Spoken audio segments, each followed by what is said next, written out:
Welcome to the From Way Downtown Pacers podcast for IndyStar. This is Pacers editor Nat Newell here, of course, with Pacers Dustin Dopriak. Obviously, another emergency podcast. This one over the trade for Pascal Siakam by the Pacers. Dustin, just sort of, let's give us the details of the trade and then your initial thoughts on it. Yeah, no, so moving the Raptors' direction are Bruce Brown, Jordan Nora, and 3 first-round picks. So that is both of the picks that the Pacers held in the 2024 draft and a 2026 pick. The Raptors are also getting Kira Lewis, who the Pacers just now formally acquired. So there's kind of a procedural deal. Basically they wanted to add somebody else as part of this. The Raptors would be able to take on. The Pacers apparently didn't want to give up anybody else, and they managed to successfully do that. Lewis gets out of the deal. The Pacers add him first. And then they had to release James Johnson as kind of a procedural move. They intend, just as they did last year with the Bucks deal, to re-sign him as soon as he clears waivers, and presumably he will clear waivers because the Pacers want him more than anybody else does. He's not obviously going to play a whole lot, but they love his, just veteran presence, on the floor. So that's how all that is apparently going to come together. My first reaction is, man, I think they've really made out on this deal on a lot of levels. Certainly, it was reported, and it certainly makes sense that they were really trying to stay away from giving up Benedict Mathurin and Jarris Walker, and those are 2 guys that Toronto really, really wanted. And the fact that the Raptors were willing to do this deal without one of those guys, I think, obviously really bodes well for the Pacers. Brown is a guy that obviously had been, pretty productive. I don't know that he'd been necessarily the lockdown defender that you wanted, but he's been a pretty decent defensive player and was giving you, 12 points, right around 5 rebounds, and right around 3 assists a game. Just doing a lot of, kind of dirty work stuff, working as a secondary ball handler, scoring the ball a little bit, shooting a little bit, chasing down some long rebounds, taking on some tough defensive assignments. He's not going to be easy to replace. But I think Andrew Nembhard can step into that position as the shooting guard and be a guy that can take on, those kind of assignments, be a secondary ball handler. I don't think the drop off from Brown to Nembhard is that drastic. In his place you bring in an all NBA wing, a guy who's been all NBA twice.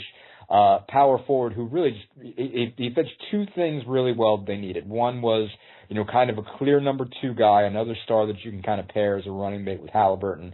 He obviously fits that bill well. He's been averaging 20 a game. He's been the star at Toronto since Kawhi Leonard left. Basically, he's been really the featured guy for the Raptors. And he's a guy that can score on a bunch of levels, can shoot from all 3, can get to the rim, can handle really well for a guy his size. He's 6'8", 230, but he's got a 7'3" wingspan. He was really helpful defensively and on the glass for that 2018-19 Raptors team before he was kind of the featured guy. Really stood out for that group. And so he gives you the opportunity to defend guys that they've really had a problem defending, guys they haven't been able to stop. He at least gives you an answer for him. Obviously, that doesn't mean he's going to shut down Giannis every time he plays him, but at least he gives you a guy who sort of fits, where you've been throwing Aaron Nesmith in that job, and Aaron Nesmith works as hard as anybody could possibly work. When you're giving up that much size, you're probably going to lose. So just big get on that level, big get on the scoring level. Certainly if they get him on this trip before Halliburton gets back, he suddenly becomes, the guy who's running your offense, more or less. He's going to be the focal point if he plays any games before Tyrese comes back with his hamstring injury. So it's a big deal. It's a significant get.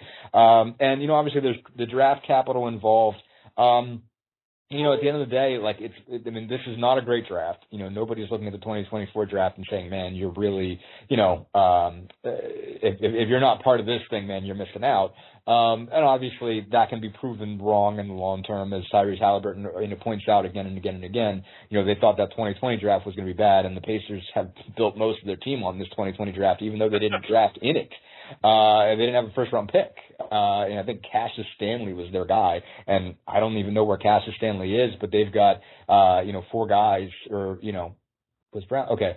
No, between Halliburton, Neesmith, Jalen Smith, and Obi Toppin, they've got 4 lottery picks that have been making an impact for this group. And so, obviously you can guess wrong looking at a draft and saying there's not as much there as you think, but I don't think, there's not anybody they're looking at and saying, man, like, oh my God, we're missing out on him. And additionally, if you get Pascal Siakam and, presumably means you win more and you move yourself up in the standings, you certainly move down in the draft. And that draft becomes that draft pick becomes less valuable. If you weren't intending on tanking this team, you're already going to be picking the mid-teens at best, mid to late teens at best. And, this probably puts you in a situation where you're probably going to be in the 20s.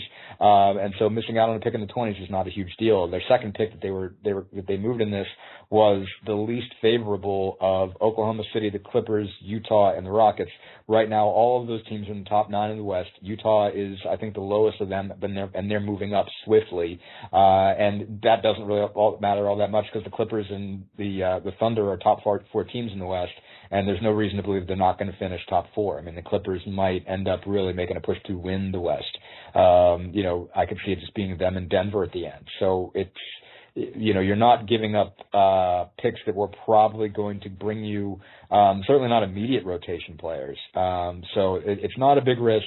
And on the other hand of this, they put themselves in a good position, I think, to re-sign him. I really do. And obviously, you can look at this and theoretically it's a rental because his contract expires. The Pacers are in pretty good shape because of his bird rights. They get to make an offer that other teams can't. They can offer 5 years. Everybody else can offer 4.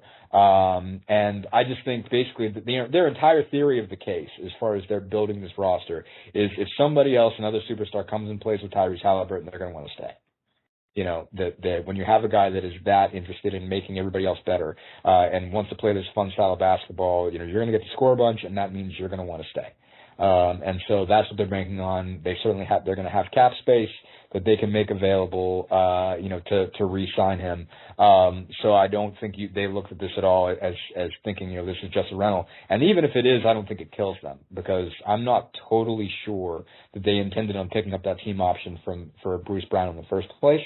So they have not lost that much. Jordan Nwora, obviously a guy they really like, but didn't have a place for him, wanted to give him another chance someplace else. I think basically this really works out for them on a lot of levels. I'm kind of surprised, honestly, that Toronto was willing to do this deal. That's I think the biggest surprise for me. I understand that they knew they were going to have a hard time re-signing him themselves, but I am surprised that this is the best deal they could get between now and February 8th. That's what surprises me too. I mean, there's a lot of layers to unpack here, but I mean, let's start with some of the criticism of Siakam is that he's not a great three-point shooter, which is true, but he's been up and down. I mean, he's been as low as I think he's 31%, something like that this year. But he got off to a horrible start. He's better in the corners than he is above the break. So I think, and then on top of that, I mean, you've got your center in Miles Turner who can shoot those threes. So I really don't think that's an issue.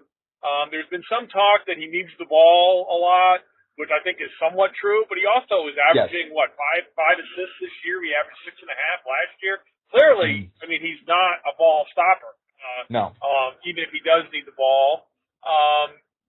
So, I mean, I just think he's a great fit for what they need. And all year we have been talking, or all season we've been talking about how the Pacers have a bunch of good pieces, but they don't, they're not in the right ratios, basically, in terms of what they need.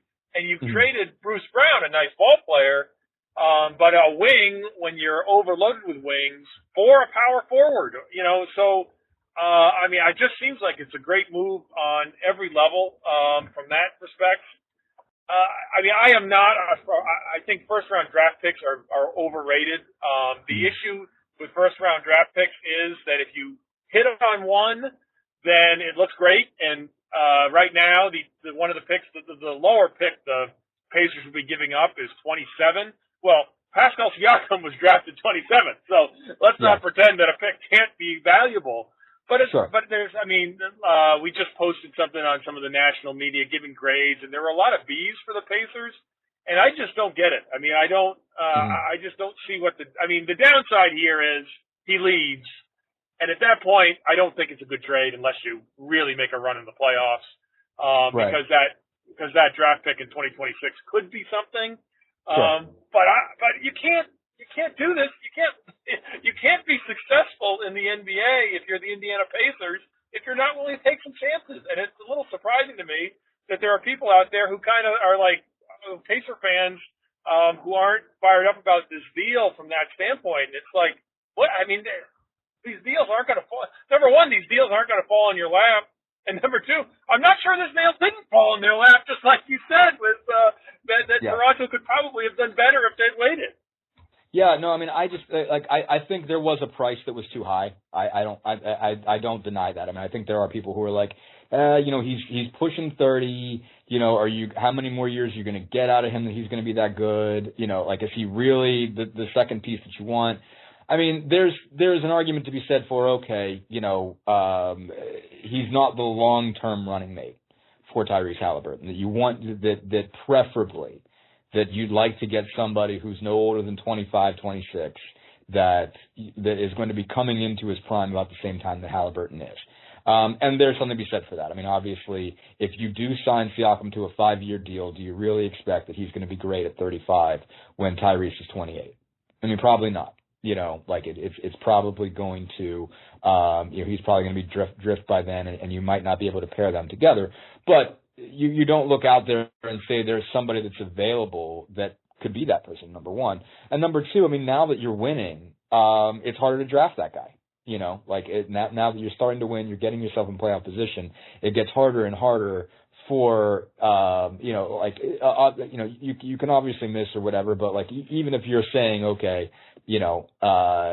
presume any lottery picks you take hit.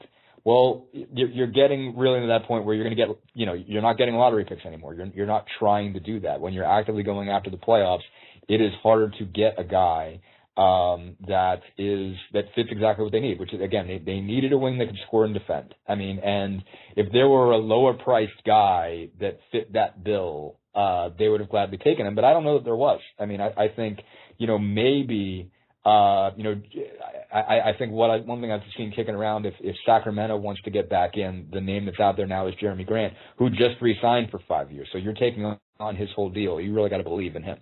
Because he's, he just got paid, I think, $160 million.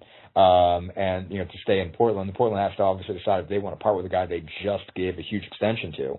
And so that's the next guy you're looking at. And it's just very clearly the area where they're missing something. And I don't think that they could really, really win without it. I mean, I think they just needed a guy to step in there. Again, somebody who can really defend some of those guys, because otherwise they're really getting busted up in those matchups. And, the other night, certainly with Aaron Nesmith out, they had zero answer for Lauri Markkanen. I mean, none. And, they had Andrew Nembhard on him to start, and he was giving up 7 inches.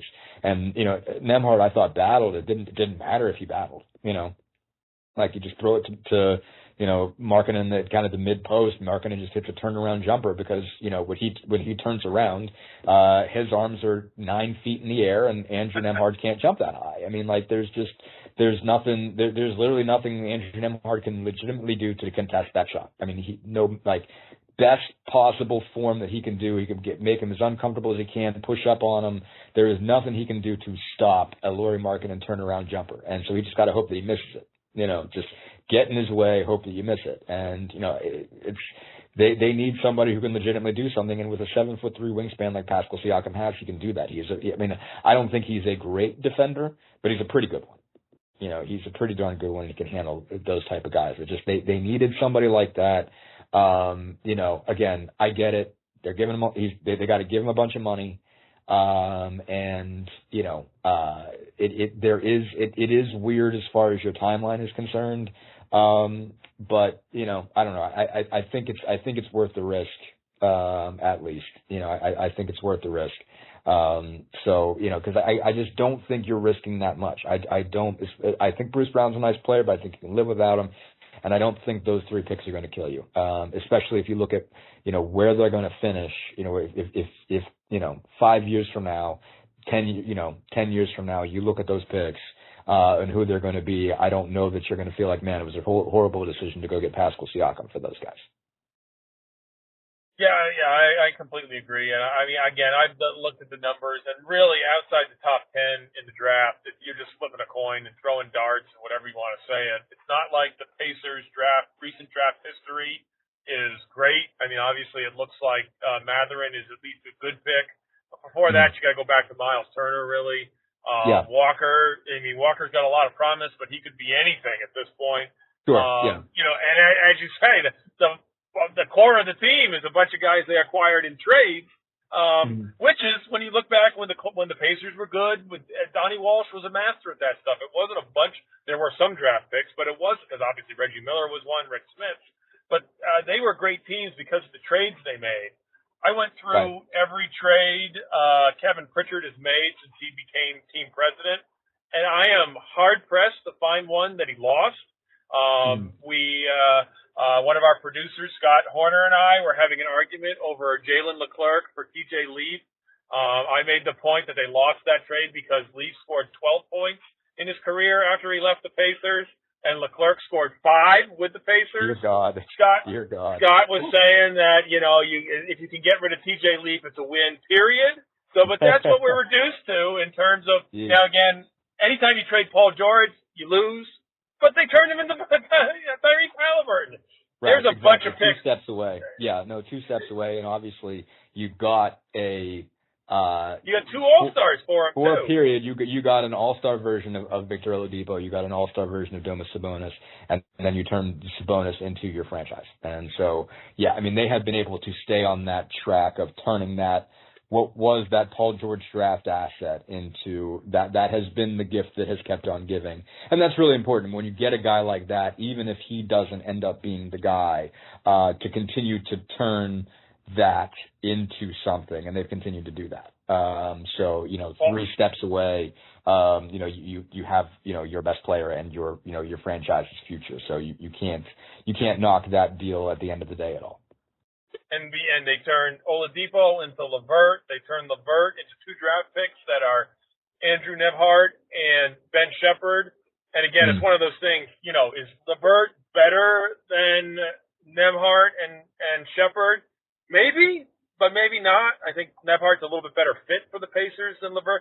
But nonetheless, I mean, Pritchard has continued to, you know, turn these pieces into assets that the team needs. And again, I've said this 100 times. You look at it, the individual moves Pritchard's made, and I don't think there's too many. I mean, everyone has mistakes. TJ Leaf is one of his. But I don't think you can look at a bunch. I mean, he's got a lot of wins. They haven't won a playoff series, a single playoff series under him. So if you want to say Kevin Pritchard is not a success because they have not won a playoff series, I can't argue with you. That's a strong argument that he has not been. But then you look at that trade list, and it's like, man, he's done a good job with what he has. Sure. He's missed on drafts. He's missed on drafts. There is a continual fight in my mentions pointing out all of his missed picks. So if any of you guys who have been on that thread are listening, just know I didn't forget you. I know you guys have made your point over and over and over again about you know, his misses, and they're real. I mean, and so you can't deny that fact. You know, that there have been a bunch of ones where you were like, oh man, if you would have, you know, if you would have had this guy, this is how further along you'd be. You know, certainly Leaf is one of them, not just because it was Leaf. And I didn't think TJ Leaf was a bad basketball player as a college guy, but you know, OG was after him. And so that will stick there. I mean, I think they keep pointing this one out. Obviously, it's a different deal, but the George Hill deal and the fact that Kawhi Leonard was the guy that they took with that pick, that's a Hall of Famer. Anytime this trade is brought up, George Hill was a better player than Kawhi Leonard. I can't remember, it's 4 years there. I mean, and I look at the numbers, whatever it was, maybe it was 2 years.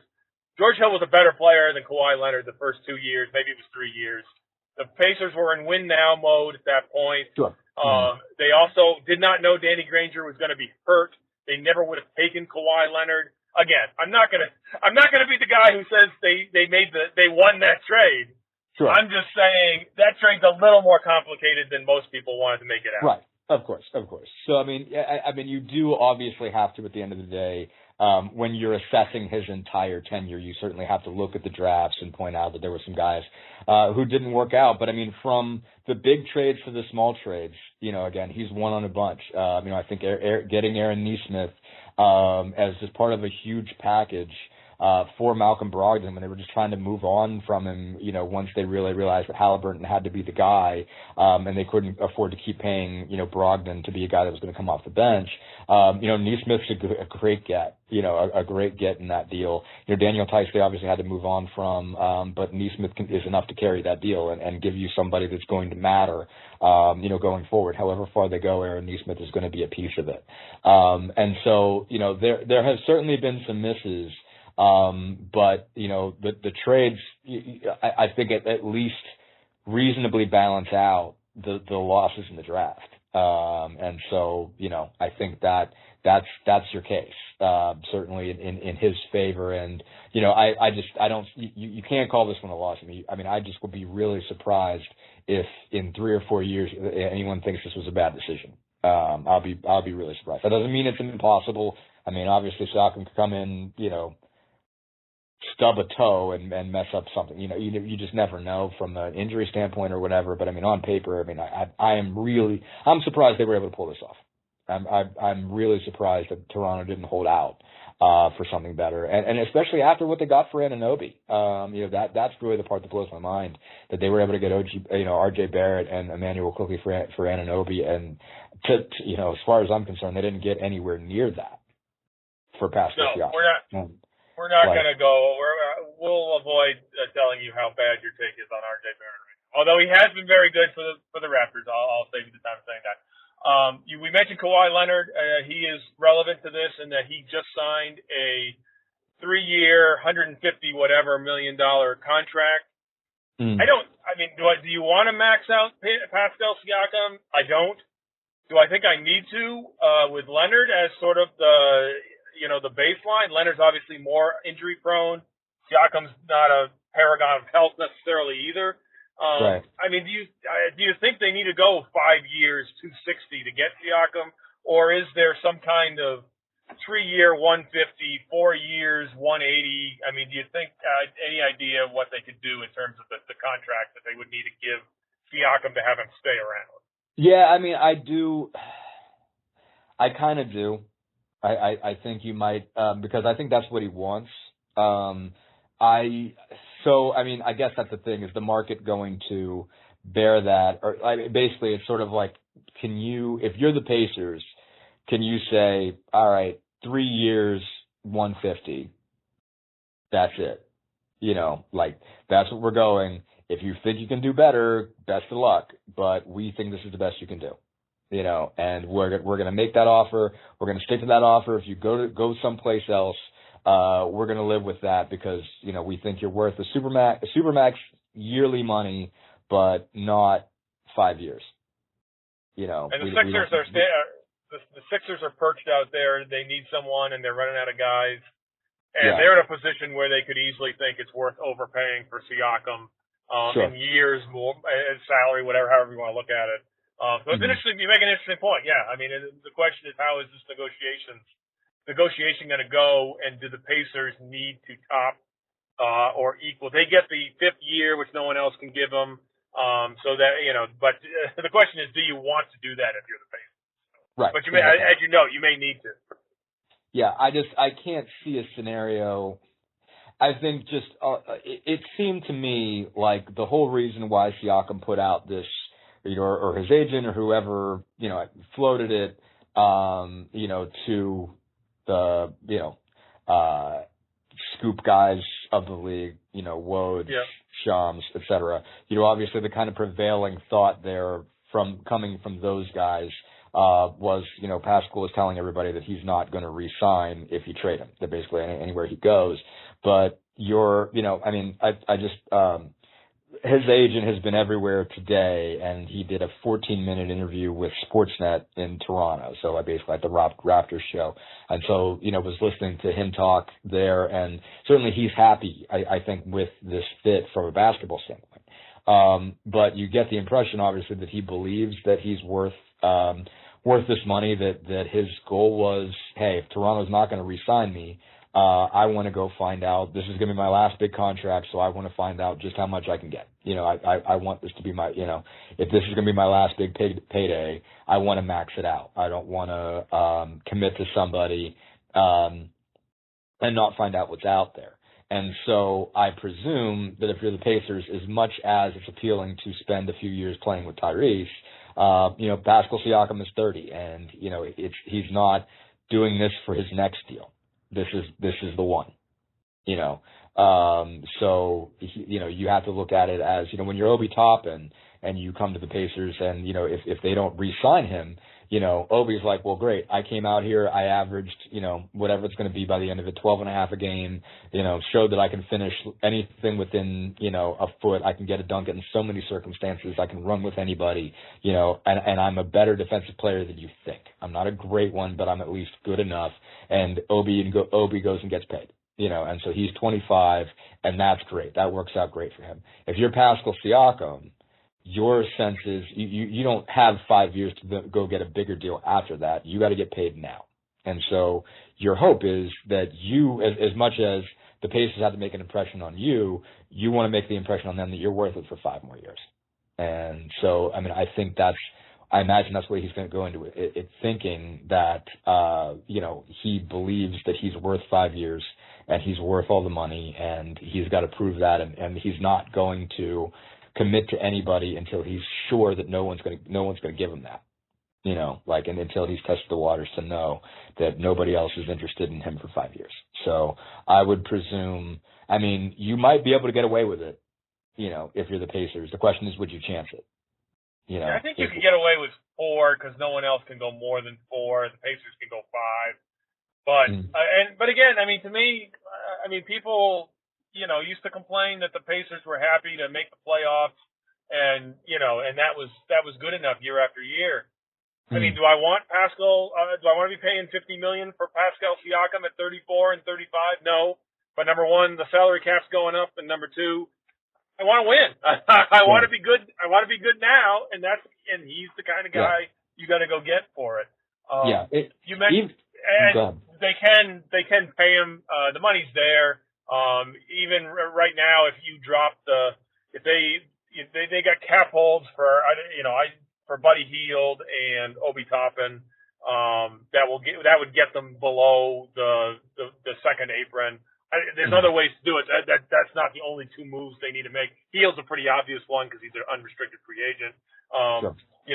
And Toppin, I think his cap holds like $20 million. I don't think he's going to cost $20 million next year. So again, I'm not saying that's like a hard, firm number, but I'm saying there are definitely ways to get him under the cap if you're the Pacers, even with Halliburton making his salary jumping up next year. Yeah, no, they can make that work. It's going to take some doing. They're going to have to make some cuts that are going to be hard to make. I think, I wouldn't be surprised if they're able to, get Buddy under. I wouldn't be shocked, depending on what happens here. If they make it, all that kind of thing. But then, they might be able to just go get Buddy paid, and especially if they get in the playoffs, that might be enough. They might be willing to just do that, and Tyrese will be happy to kind of salute him, send him on his way to go get some cash someplace else. But yeah, no, I think they can make it work. They can make the contract work. They have the space to do it. And so it is going to be, they are going to get into that situation of spending, a whole lot of money on 2 guys. But that puts them in the same place as just about everybody else that's a major contender in this league at this point. For the guys that are going to be, the quote unquote, there's always winners and losers, for these things. I got to think Isaiah Jackson's not going to see the floor as much. Obi Toppin's certainly going to see his time cut. I would assume Jalen Smith would be the sort of 4 or 5 backup. They can obviously go small with Naismith at power forward. There's a million things they can do there. But and then as far as the winners go, Nebhart probably moves into the starting lineup. You got McConnell with a regular role now. Anything else you see in regards of how the playing time is divided up once Halliburton's back and Siakam is on the roster? Sure. Now, my presumption would be the starting five would be Halliburton, Nembhard, Neesmith, Siakam, and Turner. And so you can have those two defensive hawks there at 2 and 3, and be good with that because you don't even have to discuss the idea of bringing back Buddy or Mathurin into the starting lineup. So then your second unit becomes McConnell, Mathurin, Hield. I think Toppin and Jalen Smith is your second unit. That's a fun second unit, man. That's a good time, I think. TJ McConnell is going to get him some assists. Not that he doesn't have plenty already, but I mean, that second unit is going to be able to score, the basketball a lot. And so, yeah, I think Isaiah Jackson probably is back in a position where he's not getting a ton of minutes, but that doesn't mean he doesn't get any. Certainly, Turner and Jalen have been known to get in foul trouble. Obviously, that's a thing, and certainly there will be other options for Jalen Smith. So, I mean, I just as has been the case all year when we've talked about depth, when we've been about to bury guys and say, well, when's he going to play? Something opens up, especially for McConnell and Jackson. Each of those guys has continually found opportunities either through injury or through foul trouble to matter. And so, for each of those guys, you just got to presume that opportunities are going to present themselves. Certainly don't see a lot more time coming for the rookies. And Jarris Walker and Ben Shepherd don't see a very quick path for either of those guys to get on the floor. Very much. So that's tough because they just probably aren't going to get rewarded, that much this year. I mean, Shepherd will have to play, presumably on Thursday or tomorrow night if, presuming Siakam doesn't get there, and, obviously Brown being gone, and Halliburton still being out, presumably Ben Shepherd's going to have to play some minutes. But that's about the extent of it, I think. So that's going to be a little bit tough for them, but obviously I think they're still enjoying themselves. They're having a good time, with their Mad Ants assignments, and, playing when they can. And I think, as I've said in the past, and as they've said in the past, I think the fact that they're both going through this together helps a lot. Walker in particular, I think, doesn't have to kind of carry, it doesn't feel like as big of a burden, I don't think, being a lottery pick who's not playing because he's got a friend who keeps going down with him, and those two get along really well. They go down to the Mad Ants and have a blast and go average 25 a game down there and, come back and, play, when they get blowouts and stuff like that. So, I mean, I think they're still enjoying themselves. There's not a lot of, pressure yet, and so that kind of helps. But I mean, those guys aren't going to be with Siakam. There's just not going to be a whole lot of opportunity. But you move Jordan Noor along. He's a winner too in this. I think certainly he's a Buffalo guy, so Toronto's close. He's going to have another shot, and obviously had been initially really excited to come to the Pacers. Had some moments last year, didn't really get the same opportunity this year. So he's certainly a winner in this. But ultimately, there's going to be a roster spot available for somebody else. I mean, I don't know if they can do the same thing with George Hill they did with James Johnson. I don't know if, I imagine they still have George on speed dial. So, maybe that's an option. Maybe somebody else comes available in the buyout market. There is possibly a win for somebody else to get paid playing, theoretically paid playing basketball this season, that they might be able to scoop up. So, but I think that's kind of where the way it shakes out from a playing time perspective. But I mean, that first unit is tough, and that second unit, that's pretty good. Being able to throw those five guys together, that group is going to be able to do something. And where do you rank after this deal? Where do the Pacers rank in the East, in your opinion? I mean, they move up. I mean, I think you don't know how it's going to shake out wins and loss wise because you're already one game short of half a season. But I don't see why they're not where Philly is or where Miami is. I think they can be in there. I think they certainly solidify themselves as the worst it can get is they stay part of the second tier. I mean, like obviously they can go through stretches. I mean, before he gets there, you start to think of Siakam as probably better than he is. But, you needed 2 stars. You need 2 stars. And certainly some of these other teams that are in that second tier have 2 stars. Donovan Mitchell and Darius Garland, with the Knicks, with Julius Randle and Jalen Brunson. They've got 2 legit guys. Orlando has some dudes. Miami certainly has Jimmy Butler and Bam Adebayo. So you don't initially think, okay, well, they've finally got this, so that means they go up, so far above those guys. They're going to be a different class. I wouldn't go that far, but you can foresee a scenario where they eclipse the rest of the group in that second tier. That it's possible, and it gives you a puncher's chance against anybody in the league in a 7-game series. You have a chance. That doesn't mean you're going to do it. Doesn't mean you beat Boston if you're the 4, and they're the 1. You're certainly better equipped if you happen to end up playing Milwaukee, and you got a chance against Philly. As much as Embiid's a force, and he was, phenomenal last night against the Nuggets. You don't have a guy who can necessarily, guard him, but you beat them already. So you can. They're still in a position where they can beat anybody, and that puts them in a scenario where I think they can move up in any direction.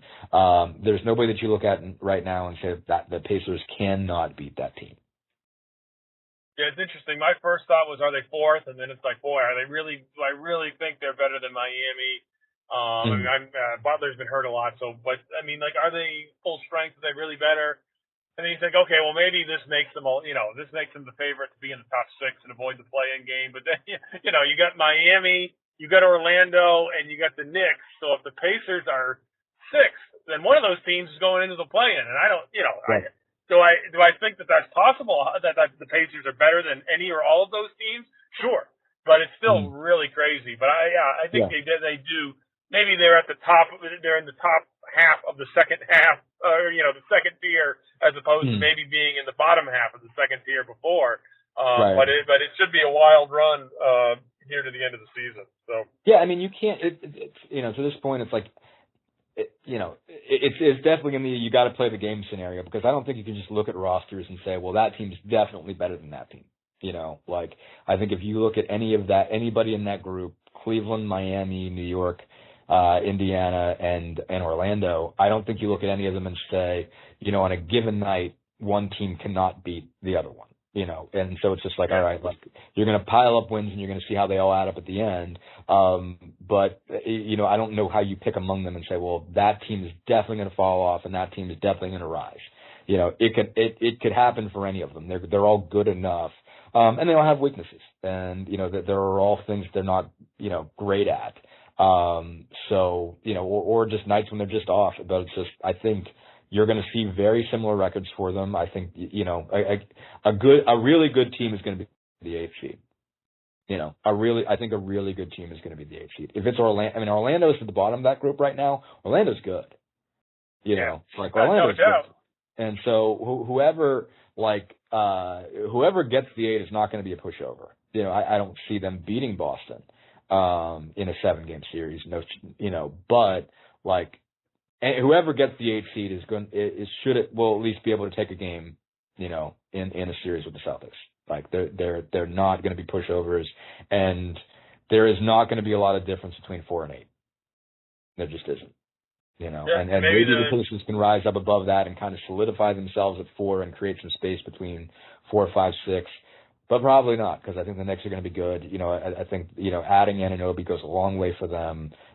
Cleveland still, you could argue, Mitchell, you could put Mitchell and Butler and say, okay, those are actually the 2 best players out of that group. That if you rank everybody from, all of the players in that group of 5, that Donovan Mitchell's the best player. I think you can make that argument. Or you can make the argument that Jimmy Butler's the best player. And so that gives them a puncher's chance. So, anything, it would not surprise me one bit, no matter how that group shakes out. Yeah, I think this gives you a belief that things can come together, that the Pacers can end up the 4 and, or even end up competing with Philly from a standing standpoint. I'd still take Philly over them just because I think they have the best player, the better, like out of those two teams, Joel Embiid is the best player. But, like, again, having a guy like Siakam, it's like, okay, just a lot more things become possible. Yeah, I mean, maybe the Pacers are the losers in this trade because it'll make it harder for them to get that first-round matchup with Milwaukee, which is in the bag because of the way the regular Exactly. That one's already over. Yeah. So you would just inherit the second seed. Yeah.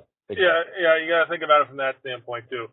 All right, well, we'll wrap up our emergency pod. Go to IndyStar.com for all of Dustin's work. Should also note Dustin is the only local media person on the road trip currently with the Pacers. It's possible that Siakam will be there tomorrow. Well, I guess we're not expecting him to play tomorrow. We are expecting him to play in Portland, so Dustin should be there for that. Are we expecting? Anything could happen as far as this is concerned. I would be surprised if he's not there by Phoenix. But exactly, and then we would hope that the deal will be completed in terms of the actual mechanics in terms of how the league works. You got to go through they have to go through step by step in terms before they can talk about them. But we're hoping the deal is done by morning, so it's a shoot around. You can come to IndyStar.com, be the first place to get what Rick Carlisle and what the other Pacers think about this deal. And if it's not a shoot around, it'll certainly be after the game tomorrow night. So again, keep coming to IndyStar.com, and thank you for listening.